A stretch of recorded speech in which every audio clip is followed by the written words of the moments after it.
Buenos dias, damas y caballeros.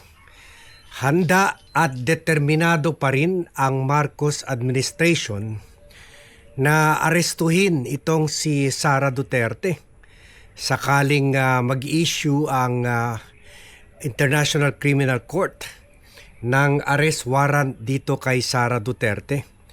Remember kahit wala pang warrant kay Sara at hindi pa umuusat ang investigasyon sa kanya ng ICC, pero kasama siya sa supplemental affidavit na pinailan ni Arturo Las Cañas. So anytime unless totally maklear siya sa issue sa ICC kung saan naroon na yung tatay niya, anytime siya mismo pwede rin siya arestuhin, ipa-aresto ng ICC. It is for this reason na ang Pilipinas ay tinanggihan ang hiling ni US President Donald Trump para i-abandona na natin ang International Criminal Court. Gusto kasi na si Trump kasi he is waging a war with the ICC dahil sinasabi niya na bogus daw itong ICC dahil wala daw itong kapangyarihan. Hindi naman member ang Amerika ng ICC, pero sinasabi nila wala rin itong kapangyarihan habulin ng ibang diktador ng ibang bansa tulad ni Benjamin Netanyahu ng Israel for war crimes sa Palestine, and also si Russian President Vladimir Putin sa war against sa crime against humanity rin sa war niya sa Ukraine. So sinasabi rin ng US na iwinarningan ng US noon kung itutuloy pa ng kung hindi i-withdraw ng ICC yung warrant kay Netanyahu, ng arrest warrant kay Vladimir Putin, then they will work to dismantle the ICC. In fact, ito pinag-aasahan ito ng mga DDS para sabihin na malapit na mapauwi si former President Rodrigo Roa Duterte dahil ma-disband na daw ang ICC. Although we have another discussion about that. Pero yung discussion natin ngayon ay lakad na muna tayo. Mag-start na tayo yung morning walk natin. So ang discussion natin ngayon ay itong pag-anunsyo ng Malacanang na formally tinanggihan na nila yung hiling ng Amerika na abandonahin ng ICC. Sinabi na Press Undersecretary Claire Castro na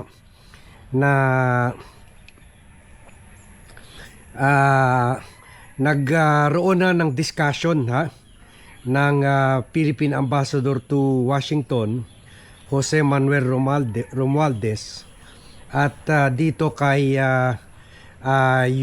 US Secretary of State Marco Rubio nung bumisita si Marco Rubio dito.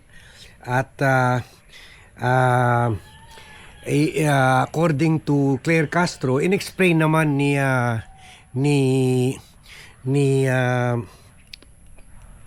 Romualdez kung bakit hindi natin pwede abandonahin ang ICC kahit hindi na tayo membro nito, kahit inalis na tayo ni Duterte sa poder ng ICC. So sabi ni Claire Castro, he also explained the Philippines' residual obligations related to the ICC, including its cooperation with the International Criminal Police Organization. So, inexplain na daw ni Ambassador Romualdez na kahit hindi na tayo member ng ICC, meron pa rin tayong mga obligasyon sa ICC. At siya, of course, she was referring to si Ambassador Romualdez was referring to the fact na under litigation pa si Duterte, under trial pa sa ICC in relation to crimes he committed nung miyembro tayo ng ICC. So At siyempre, kasama dyan yung obligasyon rin natin sa International Criminal Court na related rin or tied up sa operation ng ICC. Kasi hindi naman pwede na pinapaaresto natin ang mga ibang kriminal natin sa Interpol pero hindi rin tayo nang-aaresto yung mga kriminal or suspects na pinapaaresto ng ICC through the Interpol. Kumbaga, 'di ba? Kwan 'yan, parang kwan tayo, may obligasyon rin tayo na naaresto nga nila sila Arnie Teves. So kailangan rin kung may arrest warrant na kay Bongo o kay Sara Duterte, then dapat i-implement natin 'yan. Nung tinanong daw ni Claire Castro itong si Ambassador Romualdez kung ano do reaction ng State Department representative, sinabi naman daw ng mga US officials, they understand our situation. So ang dating na sa akin ito, siyempre we are risking magagalit sa atin si President Donald Trump kasi siya mismo ginagawa niya itong personal campaign niya laban kay Netanyahu. So but we are taking this risk dahil we will also want determinado pa rin ang Marcos administration na tuluyan ng arestuhin si Sara Duterte kung mayroon ng arrest warrant na ilabas dito. O sige, sa labas na tayo. Sa labas na tayo. So kung mayroon ng arrest warrant na isyuhan ang ICC, laban kay Sara Duterte. So yan. Kaya ito ang dahilan kung bakit the Philippines is taking a big risk kasi kung naalala nyo na inimpose tayo ng malaking tariff ng Amerika recently kasi galit na sa Amerika sa atin dahil tinanggihan ni President Marcos yung hiling ni Donald Trump na abandonahin ng Pilipinas ang ICC. O kung abandonahin natin ang ICC, siyempre baka wala ng choice rin yung ICC kundi pakawala na sa Duterte. Kaya because of that decision ni President Marcos, it turned down yung hiling ng president ng most powerful country in the world. Yun, napatawan na naman tayo ng dagdag tariff. 6 to 9% ata yun ni Donald Trump. Pero I find this decision ni President Marcos justifiable kasi kung abandonahin natin ang ICC, free man na si Duterte. At hindi lang magalit sa atin ang ICC, magalit rin sa atin ang Interpol. Kung nakaalis na ng bansa kailangan natin ngayon ang dalawang fugitives ang pinapaaresto natin sa ICC. Sa Interpol, si Saldico at saka si Harry Roque. Without our cooperation with the ICC. So ang sa akin, this decision indicates a determined effort by the Marcos administration na arestuin si Sara and kung mayroon ng ICC warrant si Sara Duterte. And that can happen anytime. Kasi kumbaga buhay pa ang kaso niya. As stated by ICC witness Arturo Las Cañas, itong si Sara ang nag-perfect at nag-conceptualize yung Oplan Tokhang. Kasi dati, dati sa mga bago lang, parati ko ito sinasabi, dati ang style ni Duterte sa Oplan Tokhang, yung daylight execution, yung patayin sa harap ng maraming tao para ipakita na wag nyo itong tularan. Or ganito ang ginagawa namin dito sa Davao. Ganito ang ginagawa namin sa mga kriminal dito sa Davao. So, kuwan talaga. Kaya ang problema lang sa ganun, maraming witness na makita na napapatay talaga yung mga kriminal in broad daylight, hindi lang man tinatago. To give the people a strong warning. So,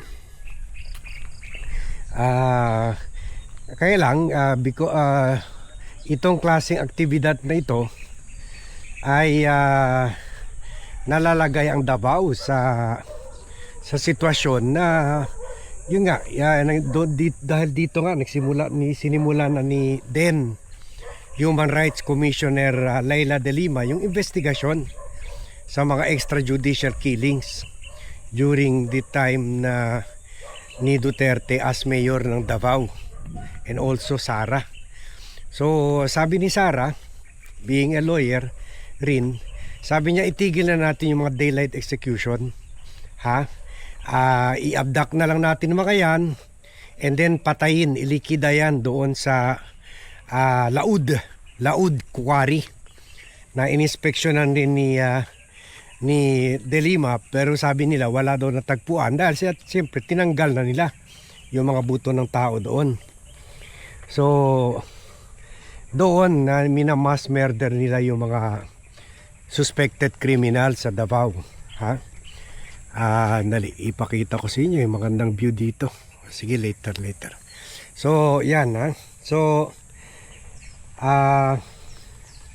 kaya naging Oplan Tokhang na kuha na lang, para yung pamilya, imbes sa magpapile sila ng murder na kaso sa mga kapulisan o sino bang involved sa mass murder, wala silang ebidensya para sabihin murder. Hindi sila makapag-file ng kaso ng murder, walang witness. So ang pinafile na lang nila, report for missing person. Meron, hindi na nagrereklamo kasi inisip nila baka dahil mainit na sila sa Davao, baka lumipat na papuntang Manila or Visayas or other parts of Mindanao. So legally covered na yung criminal activity nila. So dahil missing person missing person case lang ang pwede filean, so yun ang ginagawa nilang yun ang yun ganong klaseng proseso or sistema. Yun ang brainchild ni Sara Duterte according to Las Cañas. That's why kung paniwalaan natin si Las Cañas, Sara is also an architect, another key person in the mass murder of 30,000 Filipinos. Kumbaga, yung ideya na Tokhang o Plan Tokhang nanggaling mismo kay Sara Duterte. At later on, nung naging presidente at habang mayor si Sara ng Davao, inadapt yun ng buong Philippine National Police. Ginawa nila na national program na, national operation or campaign, yung Oplan Tokhang. So yun ang parang contribution, big contribution ni Sara sa killing, mass murder of Filipinos. So that is why naisama si Sara sa supplementary affidavit ni Las Cañas. Although syempre hindi pa natin sure kung eventually idadrop ba yung kaso sa kanya sa kakulangan ng ebidensya. Kasi so far si Trillanes at si Las Cañas pa lang ang may ganyan pahayag na si Sara Duterte was the one who invented the concept to conceptualize the concept of Oplan Tokhang. Yan. So yan ang involvement ni Sara. Big role rin kasi ang Oplan Tokhang ay it is the heart. Yan talaga ang pusod ng mga EJK operations, and Sara was the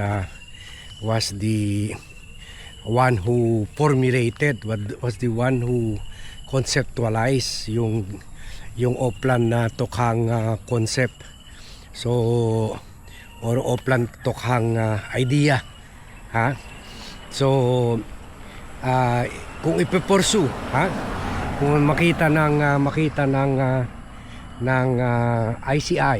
ICC na Sara is also a central figure in the crime against humanity, so maglalabas ito ng arrest warrant sa kanya. And kung hindi siya tatakas, she will truly be arrested. So ito nakikita ko ang dahilan kaya nag-take ng big risk ang Pilipinas para tanggihan. Hindi madali ito. Baka abandonin rin tayo ng Amerika, ni Donald Trump, dahil inabandon na natin siya sa bagay na ito. So yan ang analysis natin dito sa issue. So thank you very much everyone for watching. Thank you very much for joining me in this vlog. Good morning to all, and thank you also for joining me in our walk the talk session where I Dito yan. Okay, baka maipit. Dito lang yan po. where I mix morning where I mix a discussion of political issues in my morning walk. Okay, so thank you very much everyone for watching. Good day to all, and see you in my next vlog.